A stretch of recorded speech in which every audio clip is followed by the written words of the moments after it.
Hi, good morning everyone. I hope you're absolutely tickety-boo. I just want to share with you my thoughts for today, which is all about rejection and perspective in MLM. Just recently I've been studying Darren Hardy from the Compound Effect. And Darren says it absolutely fantastically well. But you know what, guys? It's interesting because rejection from family and friends is different from the rejection, I guess, we experience from colleagues at work.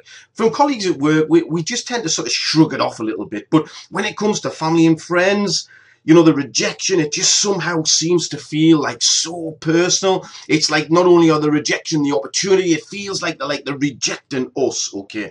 So here's something really important for you to understand that, because as an entrepreneur, you're really stepping away from the majority, the herd, the pack, whatever you want to call it. You're stepping away from the norm anyway.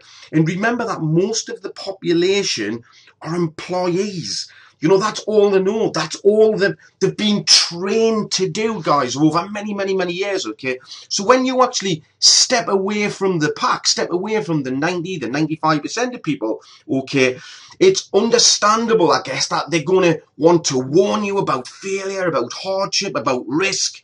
And people tend to do this for, I guess, a number of reasons, but here's probably three of the most prominent ones. Number one, okay, they're not as courageous as you, okay? They fear not getting that monthly paycheck and not getting the guarantee of that money into their bank every month, okay? So quite often they're communicating their opinions and their concerns from that vantage point, okay? So, as Darren Hardy says, love them anyway, but don't let them drag you back to the pack of mediocrity. The second reason is that, I guess, you can make them look bad because they know they should be doing something. Maybe it's about securing their financial future, okay, especially with the looking at the economy, etc.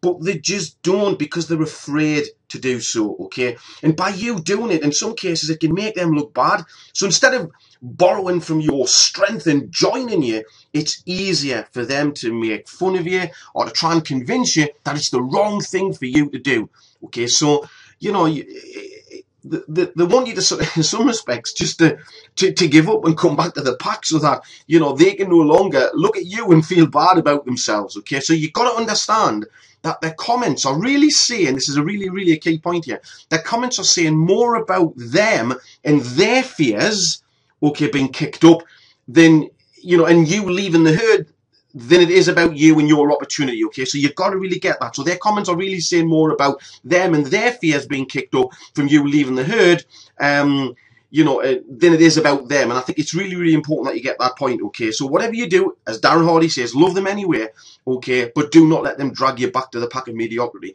The third thing can really be quite simple. It can be that they love you and they just do not understand, okay? That's where my mum and dad were coming from in the very, very early days. They loved me, they just didn't understand this magnificent business, okay? So, remember this, you don't achieve success without taking some calculated risks, and never ever take financial or business advice from someone who doesn't run their own successful business or who is potless and broke and never really achieved any success.